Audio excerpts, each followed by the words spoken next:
Ko tau reikia, kad išsirinkti kokybišką baltymų batonėlį?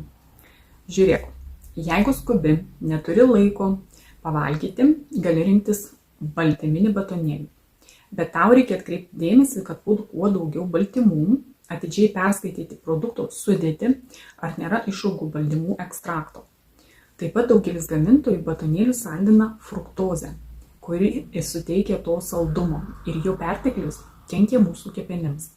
Taip pat atkreip dėmesį, kad batonėliuose būtų vitaminų ir mineralų. Vitamino C, vitamino E, kurie turi antioksidacinių ir raumenis atpalaiduojančių savybių. Taip pat batonėliuose gali būti hidrintų palmių aliejų, kuris prisideda prie širdies ligų. Aišku, baltymų batonėlis geriau nei šokoladinis batonėlis, nes jis nepakelia cukraus kiekį kraujyje ir yra žymiai maistingesnis. Nuo baltymų skaidulų kiekio jausiesi sotesnis ilgiau nei nuo